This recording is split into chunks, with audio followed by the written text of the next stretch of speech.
Hello and welcome to Spotlights. This is the podcast for the Yale Forum on Religion and Ecology.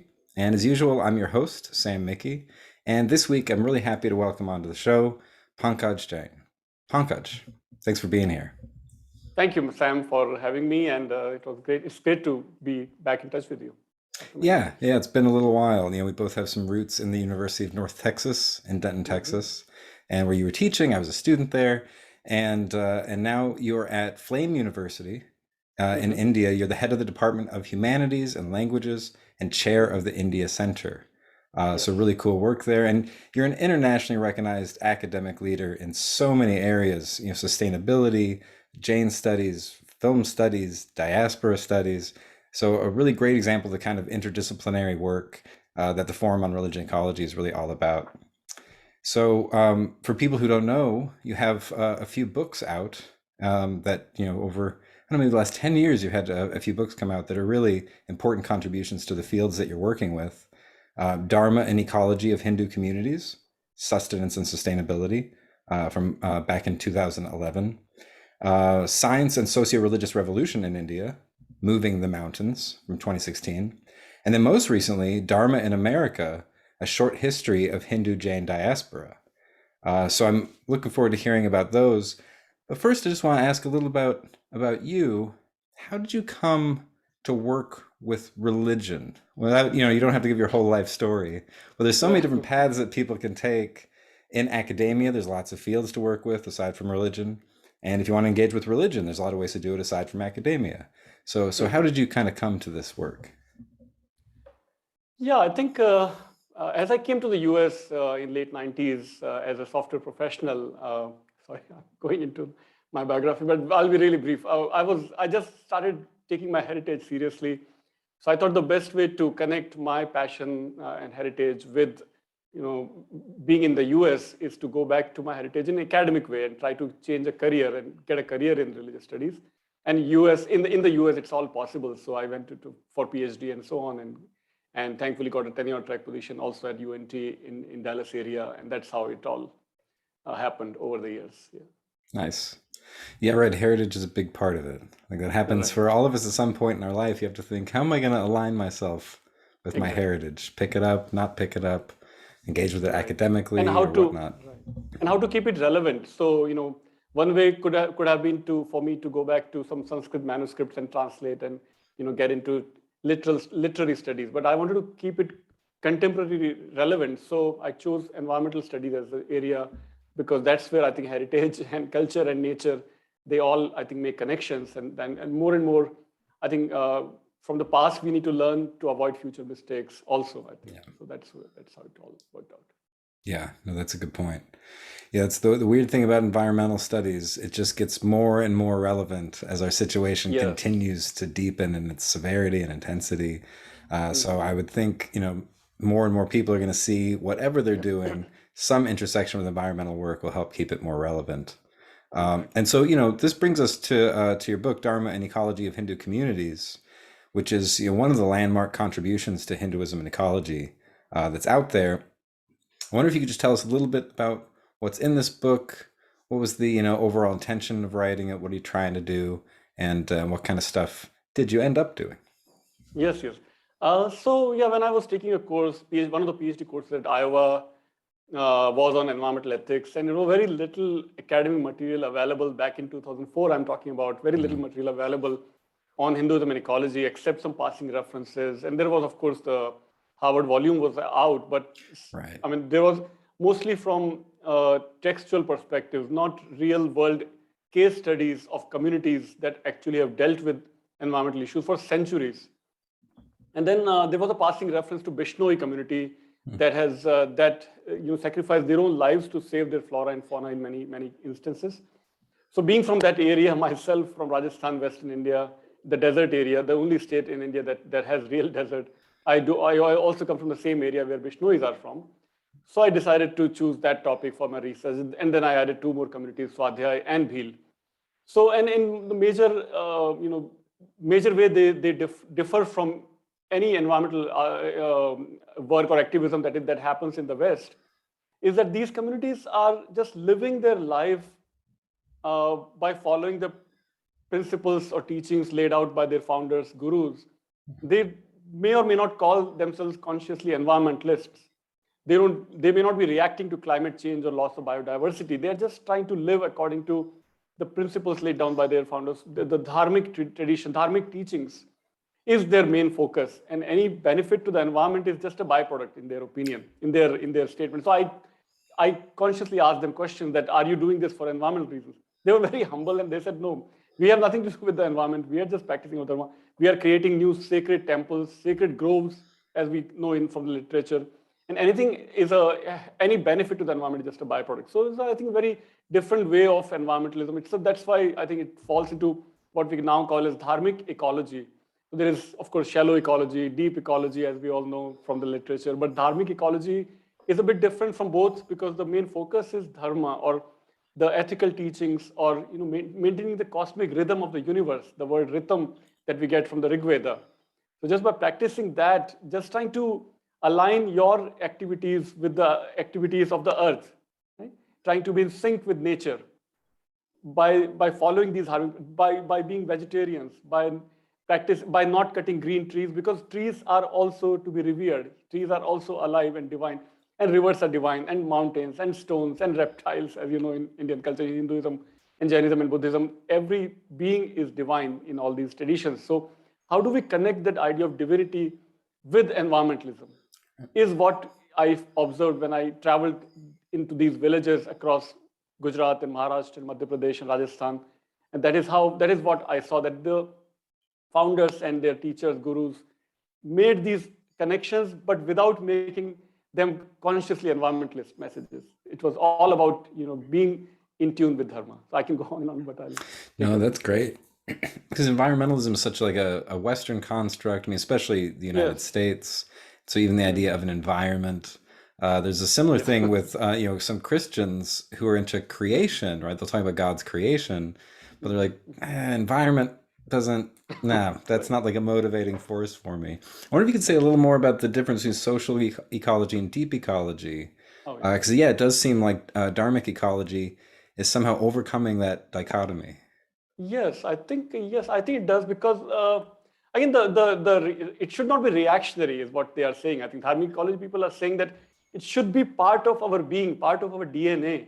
Being environmentalist is not a reaction to anything. It is just part of being who you are. Your nature, all the 5 elements, all the natural elements are within you. As the Rig Veda says, that 5 great elements of earth and sun and moon and air and water are all within you also. You are intrinsically already a reflection, a part and parcel of nature around you, of the cosmos around you. Brahmand, or in the Sanskrit word is Brahmand, or Prithvi, the word for earth. So Gaia, I think Gaia hypothesis in Greek mythology, now we have in environmental literature also, this is pretty close to what I think what Hindus were saying when they were saying Prithvi is Mata, Earth is Mother, right? And so on. So that should be part of our being every day when we wake up. When Hindus wake up across the world, millions of Hindus actually ask for forgiveness. That, oh Mother Earth, I'm waking up, I'm going to walk on you, my mother. I'm touching you, my mother, with my feet. Please forgive me. This is the teaching, this is the practice of Hindus for millennia. For millions of Hindus, they still do it. More and more Hindus are, unfortunately, to our dismay, are getting so modernized that they're forgetting these teachings. But this is part of who Hindus were doing, what Native Americans have been doing for millennia, for people in Japan, Shinto people in Japan, even Chinese people, indigenous people across the world have these teachings built into their culture, built into their mind, built into the DNA.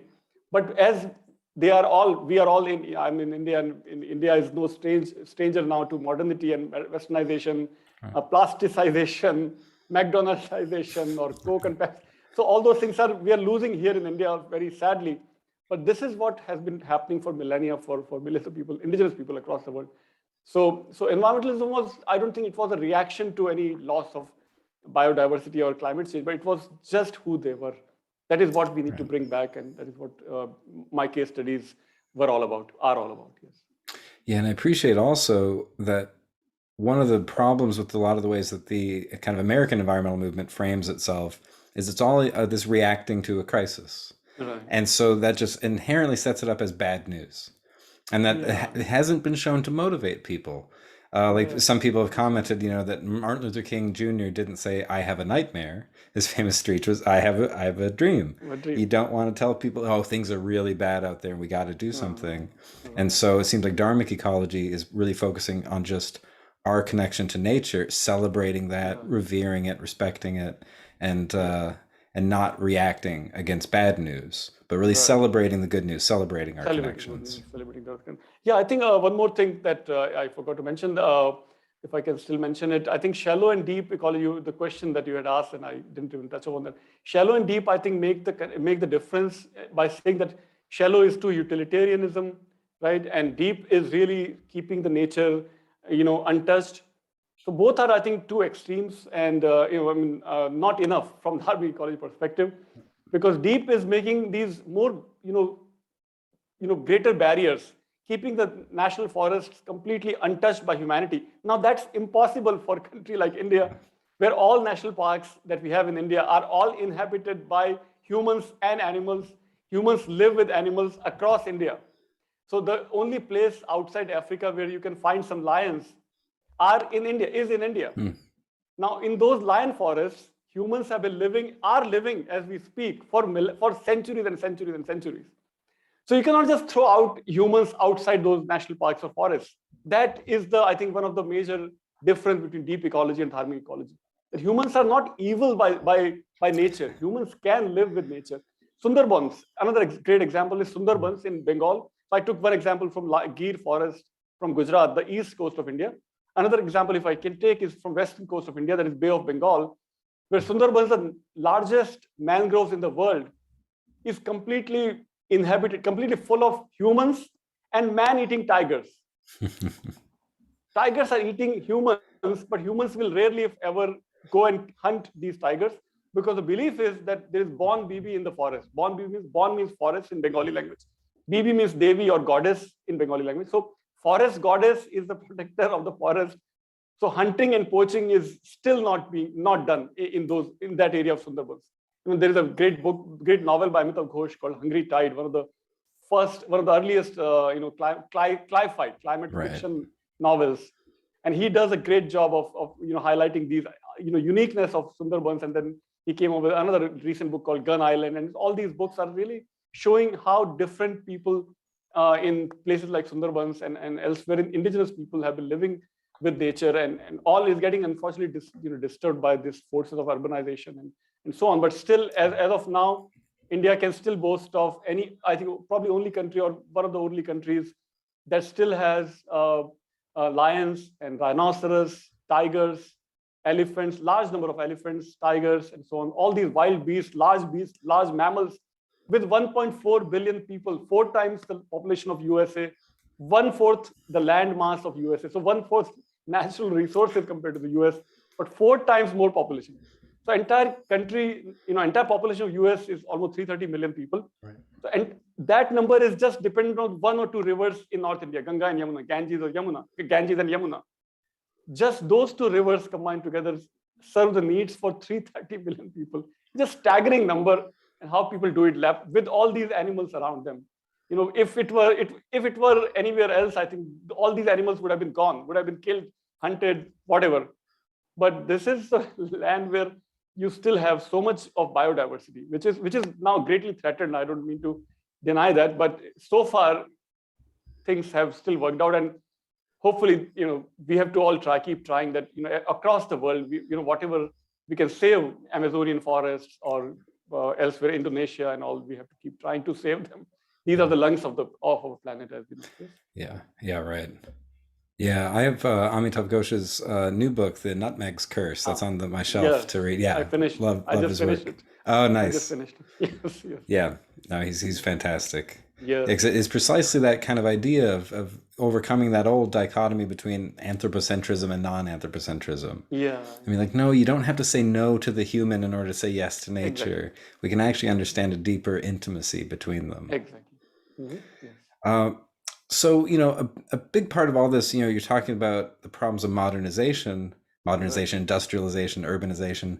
A big part of that is also modern science coming in, Yeah. right? You couldn't have had industrial technology without the modern scientific revolution supporting it. And so a Yes. big issue that always comes up kind of alongside religious environmentalism is the science religion debate, science religion Yes. dialogue, I guess you could say. Yeah. So this is the topic of your book, Science and Socio-Religious Revolution in India, Moving the Mountains, which is a great subtitle. So I wonder if you could tell us a little bit about that, because kind of like talking about the environment, so kind of Western categories. And so likewise, science and religion, so kind of Western categories that don't necessarily map onto South Asian contexts. Right. So that's why I tried to first name the book actually Dharma and Science, not religion and science. But then, publishers demands. But yeah, I think Dharma, I think less and less these barriers and boundaries we find in non-Western cultures, including India and Africa and elsewhere. So, many. So for my second book, I got the Fulbright Fellowship. I had received Fulbright Fellowship, and then I went to this time in Himalayas. So my first book was dealing with Western parts of India, Western central parts of India. For second book, I went up to the Himalayas in Uttarakhand, in a Himalayan state, where the Chipko movement had succeeded. It continues to succeed in saving thousands of native indigenous large trees across the Himalayas because of the efforts such as Chipko. Chipko literally means tree hugging. So that gave us the word tree hugger, right? Across the world now, people are tree huggers. Environmentalists are called as tree huggers because of the Chipko movement success in India. That Chipko literally means tree hugging. So in the aftermath of Chipko happened in 1970s. So, and then one of the environmental leaders from that region of India, Dr. Anil Joshi, came to our University of North Texas, Sam, where you were at one point of time and I was at one point of time. And when he came there, I was really impressed by being a botanist, he's a scientist, and then he, at one point of time, he just resigned from his career, from his teaching career, and took his students and formed a new NGO called HESCO, Himalayan Environmental Studies and Conservation Organization, HESCO. And HESCO's efforts are in the legacy of Chipko only, but HESCO, being a scientist himself, he's trying to revive the indigenous scientific traditions of that region. So that is one of the regions, probably one of the many other regions, but certainly in India, probably the only region that had, for centuries, that had generated electrical energy kind of force by using the waterfalls in the Himalayas. So people who want wheat flour, being mostly vegetarian country that India is, people eat wheat chapatis or rotis or naans and dals or lentils. So they need wheat flour.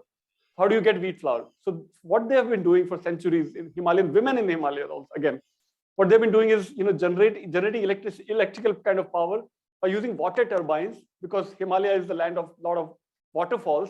So they would install these turbines that would run from waterfalls, all these Himalayan waterfalls, that would generate energy, and that would help them in getting the flour from wheat. So all those things that they've been doing for centuries. So HESCO's efforts, one of the HESCO's efforts is to revive these indigenous traditions that have been lost during the British Raj or during the colonial periods. Many of these things were forgotten by the native people, indigenous people in Himalayas. So HESCO did this. They call it panchaki or watermill. Let's just go with watermill. So watermills were really, thousands of watermills were revived, refurbished, and because of this revival, a lot of fossil fuel that would have reached Uttarakhand, also the Himalayan region, also because of these indigenous technologies, fossil fuel usage remained, I think, pretty low in many parts of the Himalayas. One thing that they did. Other thing that they did also, which is major part of my second book, all this research, is to revive the diverse farming across the Himalayan region. So, with mono farming or monocultures of farming that we have in the US, either wheat or corn or so on. In Indian farming or non-Western, I think most non-Western farming is diverse farming, where you have one lentil, second lentil, third lentil, wheat, and all those fruits and vegetables all grow together in one small piece of land instead of large industry farming. So of course, factory farming, we all know is bad, because a lot of violence is done to the animals and a lot of violence done to Amazonian forests because of factory farming and so on. But even vegetarian factory farming or industrial farming is extremely detrimental to the health of our planet and to us. So HESCO, what they have done is to revive these traditional ways of farming, where more diversity is involved as they farm all these crops. So that is also one of the efforts by HESCO, and many other such efforts that they've been doing by combining traditional ways of farming, traditional ways of generating electricity by combining these cultural traditions with scientific traditions, and so on. And then other case study that I took. So 3 case studies I took for my first book. For this book, I took 2 case studies. So my second case study was a Sikh guru in Punjab, who has done also wonderful things. He's still doing great things in Punjab. For example, single-handedly, he and his followers cleaned up a major river in Punjab, the holiest river for Sikh. Sikh is the 5th largest and youngest religion in the world, and started on the borders of India-Pakistan region in northwestern India, Pakistan. And the founder of that religion, Guru Nanak, attained his enlightenment ever in Punjab. And that very river was extremely polluted until this Sikh Guru Baba Sichewal, he realized this, and he just plunged into the river and started cleaning the river by his own hands. Wow. And looking at him, his followers also did the same thing. And so by their efforts, a lot of major river is cleaned, and a lot of trees have been planted. And so that became my second case study. So that's a big, a short summary of my second book. Yeah, I like in all these cases that it's so grounded in case studies, because it's easy to just get into kind of worldviews or metaphysical ideas. You see that sometimes when people are like, well, Advaita Vedanta says we're all one and therefore, it's like, well, that doesn't necessarily translate exactly in actions the way it might sound like. I'm curious about the traditional farming practices, because you mentioned like vegetarianism isn't so good if it's monoculture, and that kind of thing, that the fossil fuel inputs and all, just terrible. What's the role of animals in some of these traditional farming practices? Are people working with animals on the land? Are they consuming animals at all? Oh, cattle is, you cannot imagine even vegetarian farming without cattle in India. Every farmer is just by default, when we mention farmers, we mention bulls and cows and cattle largely. And those cattle are never killed by most farmers. Most farmers, when they are growing any crops, are never killing any cattle. The only livestock that is killed by butchers for meat consumption. So India is not 100% vegetarian, of course, as we know. So only livestock that is actually killed in most parts of India, if ever, would be chicken. And of course, for mutton, that is goat and sheep, right? Or that would be the most part. Beef is almost never. Even McDonald's in India cannot or do not sell beef. Beef patties are just out of question, right? So most cattle would never be killed in India. And we know from scientific research now that biggest, most threatening meat in the world for our health and for planet's health is beef. Cow meat causes the most consumption of fossil fuel as the food is grown to feed to these cattle, and as those cattle are grown up, and when they're butchered, that meat is again transported across America or across the world, again causing a lot of consumption of huge amounts of fossil fuels. So beef is the #1 culprit when it comes to even non-vegetarian food, even meat consumption of all kinds. Beef is the worst food to consume for our health. Of course, red meat, as we know, is extremely injurious to our health, and red meat is also extremely injurious to planet's health. So thankfully, Indian consumption of red meat is one of the lowest in the world. Indian consumption of per capita usage of personal car is also one of the lowest. These two, biggest reasons for carbon footprint across the world: personal cars, automobiles, and beef, remains significantly low per capita, at least in India. So that is why when it comes to COP26 kind of situations, Indian argument is always this: that per capita consumption we have the lowest, and we have significant number of people who are still under poverty line. We have to still, empower them and raise their economic standards. So do not impose your standards on us. First, clean up your house. That has been the political argument by Indian leaders, which does some, which can be justified at some to some extent. But personally, I would, like to urge my Indian political leaders also to wake up before it's too late and avoid all the floods. Every Indian city is now getting flooded every year. Mumbai is under deluge, Chennai and Kolkata, entire state of Kerala. India is no stranger to all these climate disasters. So yeah, hopefully the people will wake up sooner than later and save what is left in India and across the world.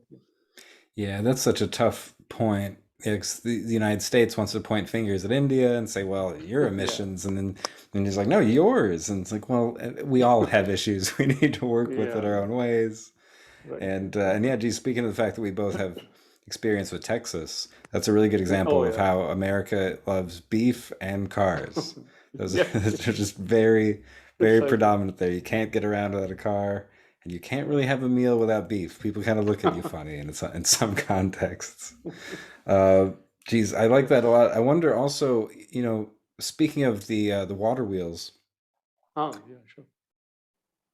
how many people in India don't have access to electricity even?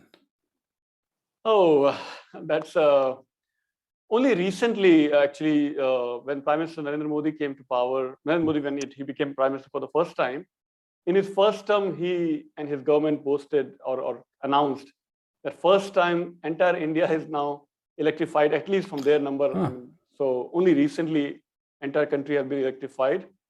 Almost entire country now also has access to clean sanitation needs also. So they built thousands and thousands of toilets across India also. So very recently, unfortunately, it took a really long time for even to get basic needs. It has taken 7 decades for Indians to get all those basic needs. Wow. Wow. So interesting to Yeah. think that's all happening, with the Green Revolution is happening and all these things, and yet some progress was just so slow. Yeah. And then the neoliberalization of markets happened very quickly, and then getting people basic needs very slowly in comparison. Yeah. Um, Exactly. well, so then for, Hindu Jain contexts, science versus religion just doesn't make sense. It's not, those aren't two separate categories because it's just different traditional knowledges. Yeah, I think right. I think we can say that because see, even from scientific, only recently we have discovered, right, from United Nations reports and many scientific reports are now saying that red meat is bad for our health. Red meat is bad for planet's health. But Hindus and Jains stopped eating red meat from millennia, right after the Buddha and Mahavira came 2,500 years from now. They already before that apparently there was cattle sacrifice animal sacrifice was happening in Hindu rituals. But over centuries, as Buddha and Mahavira, they emphasized this non-violence, Jainism and Buddhism. Red meat suddenly disappeared. Not suddenly, probably, but over the years, or over the centuries, probably. Red meat just vanished from Indian consumption, Indian rituals and consumption, and so on. It all petered down or petered down to maybe chicken consumption or maybe goat consumption. And thousands of people, probably millions of people, have become completely vegetarians, including myself, over millennia. Jains are almost all Jains across the world now have been always vegetarians, not vegans. I know even dairy is a problem now. So the next step has to be by Jains and Hindus to stop even dairy, because that is also almost equally disastrous to our planet's health. But as long as so that would be next frontier for even for vegetarians. That remains to be achieved. Yeah. Yeah, that's a tough one. It's hard to eliminate 100% animal products and byproducts. It's a little extra work. And I Yes. wonder what would happen to, the cattle that are part of the farming practices. Would they be there, just not using them for dairy, but they would still graze and fertilize the land? And because I think there's such good Yeah. fertilizing machines, and Yes. Exactly. compared to using like chemical fertilizers and that sort of thing. Exactly. Exactly. So cow dung is used, or waste product from cattle is used for organic fertilizers, but also bulls are used for actual plowing the land. Right. So not all Indian farmers have tractors. So a bull or a cup or pair of bull would actually pull the plow to till the land. So that is the integral part of. That's why I said that you cannot imagine farming without bulls and cattle in India, right? And then let's say if the cattle become sick or old, and they're no longer productive for farming, right? What happens to those cattle? Those cattle are sent to thousands and thousands of these cattle sanctuaries across India, where Hindus and Jains have donated thousands and thousands, probably millions of rupees now, where all these sick and old cattle are preserved forever. And in some examples, they would even play non-stop Hindu or Jain chants as if to to share the spiritual messages of the Vedas or Jain texts, even within among the animals, among cattle certainly, but even other animals are included in these things. So there is a temple, there is a hospital in Delhi, heart of Delhi, old Delhi. There is a bird hospital where any bird that is hurt because of ceiling fan and so on would be treated there, and that hospital is donated by Hindus and Jains. So such hospitals and such cattle sanctuaries are spread across India, where even a sick or old cattle is taken care of, with all the care that people can share. So That's those pretty are key good. features of Yeah, yeah. no, I like that a lot. I know plenty of animal lovers would be like, I think animal hospitals and sanctuaries should be playing some music. And then we need some spiritual music, some chanting, something to connect. The animals would want it. I'm sure they must enjoy it. Right. Yes, Oh, yes, geez, yes. that's really great. Well, I wonder, the subtitle. I love the subtitle, "Moving the Mountains." Right. What is that referring to? Not literally, of course, but because Himalayas are already moving. They're one of the youngest mountains in the world. So they're always moving. There are a lot of these flash floods and so on.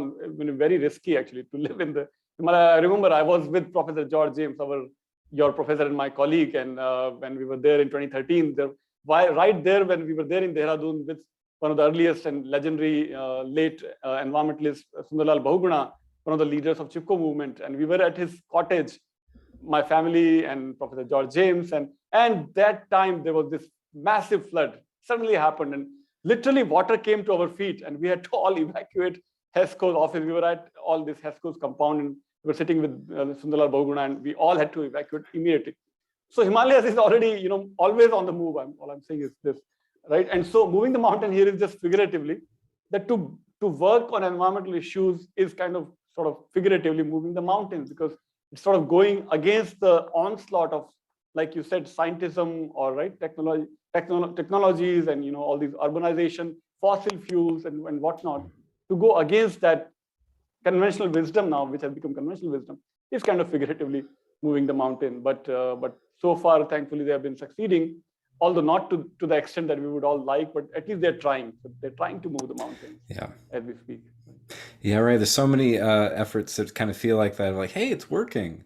Not as much as we'd want or as quick as we'd want, and yet, but it Yeah, is working. So but at yeah, least there's a little, yeah. attempts are being made. Yeah. So it's not perfect, but you see Right. signs of things getting better, and that's so heartening. Any little glimmers of hope, I'll take them wherever they Right, might right, exactly. be. Yes, yes, Um, yes. well, Lisa, I want to talk about your more recent book, Dharma in Sure. America: A Short History of Hindu-Jain Diaspora.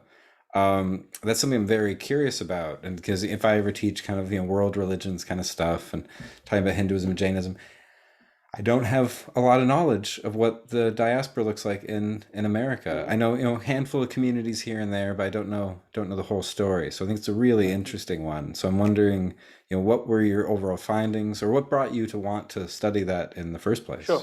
Yeah. Yeah, not too far from where you are, Sam. In Los Angeles, there is a university, as you know, Loyola Marymount University, where our respected Professor Chris Chappell is also there. But also there is Professor Amir Hussain there, who wrote a recent book called Muslims and the Making of America.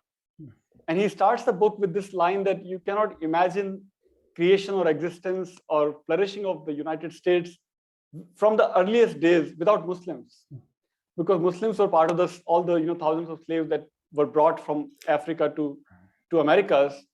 So from the early days on, Muslims have been part of the fabric of America. That was really interesting insight for me, at least. So then I started wondering if we can imagine similar things about Hindus or Jains also.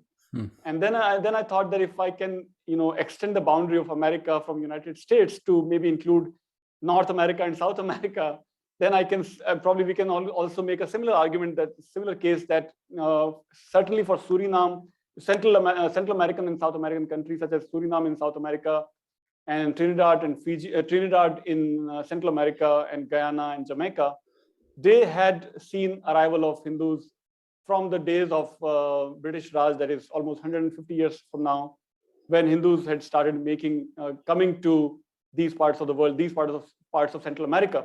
So long after Columbus started calling them Indians, because he was mistaken.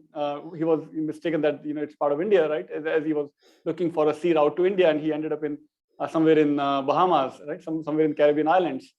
So those islands that were already called, people they were living there are already called as Indians, but actually Indians arrived with the British Raj when they brought all these people to work on their farms. So that's the start of the story of arrival of Indians or Hindus in Americas.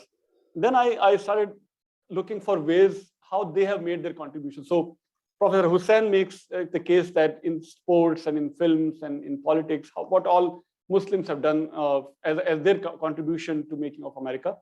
And then when I looked for similar examples, I thought that maybe I can make the case in terms of classical music, when Ravi Shankar and Zakir Hussain and Allah Rakha enthralled the mainstream of American music lovers with their sitar and with their flute and with their tabla in the 70s and 80s, right? And many such examples, also similar examples, I think probably we can draw from Ayurveda and yoga, as they caught the attention of mainstream Americans. Certainly yoga did, but Ayurveda also is now increasingly people are turning towards alternative medicine, right, which is more based on herbal medicine and alternative therapies without injecting too much chemicals into our bodies. If we can treat our body and keep ourselves healthy based on herbal intake, based on natural elements, that is what Ayurveda is all about. So I did one chapter on Ayurveda and Indian doctors in general also, what all Indian doctors coming from India have done for the mainstream, even mainstream biomedical traditions also in America. So that became one chapter.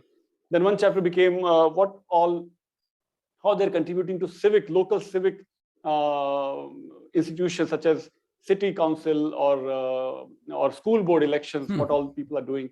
So that became one chapter. And so all those little contribution that Indians have been also making, or Hindus have been also making. And then one chapter covers the entire history of Jainism in America, how Jains came in 1893. First Jain to come to America was in 1893 with Swami Vivekananda, first Hindu to come to America. Oh. And then I traced the entire history of Jains also in one of the chapters of that book. So diverse chapters, but different ways that we can say that probably they have also tried to make their contribution. That's great. Yeah, so many different lines of historical connection. Yeah, I just love stories like that, because we get this very kind of homogenized sense of like what American history is. And if you just look a little different angle, it turns out there's so many more complex influences and events happening. And I like that a lot. Yeah, I didn't even think of course, sitar and tabla in the 70s. Yeah, that was just huge. And still in so much music, dance music, electronic music, you'll always hear like a tabla in the background. And it's completely changed the face of music worldwide. That's great. Good. These are good stories. Well, that was published in 2019, right? Dharma in America. So, the ancient past. So I'm curious, what are you working on lately? No pressure to have a new project. You've already done so much work. So many projects. So one is I'm co-editing with Professor Jeffrey Long and Professor Rita Sharma and others, and Professor Arvind Sharma and all. We are co-editing the Encyclopedia of Hinduism, Indian religions, including Jainism, Buddhism, Hinduism, Sikhism, and so on, for Springer. That's almost done. Just finished. Just finishing the print edition now. And others is also another is a volume on the philosophical theories to study religions across the world, that I'm also editing with Professor Jeffrey Long. Then I'm working on some articles on climate change and COVID scenarios. Then and so many, like things like that, and of course giving webinars and so on. But yeah, that's true. Don't forget about the webinars, especially the last couple of years. Everybody's on Zoom now for everything. So many webinars and podcasts, and it's a lot. It's a lot to keep track of. No, that sounds really good. I wonder if you could say a little about what your thoughts are on climate change and COVID-19.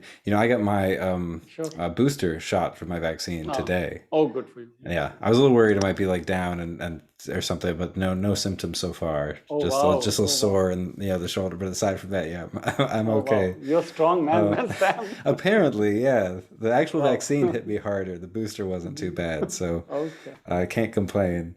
But so I'm wondering if there's a few of the connections that you've noticed. Sam, I think there are all kinds of connections to be made between climate change, that is ecology, COVID, that is pandemic, and economy. They're all interconnected. I think we cannot remain in silos. They're all interconnected. They're because of our this craze, almost craze, or what Amitabh Ghosh calls it, the deranged mind we are all living in.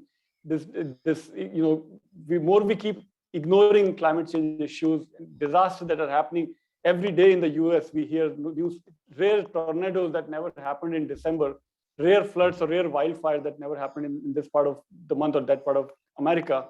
Every day we hear these news, and we still continue to ignore them. COVID comes as a big slap on our humanity's face, that now is the time to wake up and stop killing more forests, because as you destroy forests, all those viruses have to invade on humans. They become invasive species literally, because they lose their own native lands.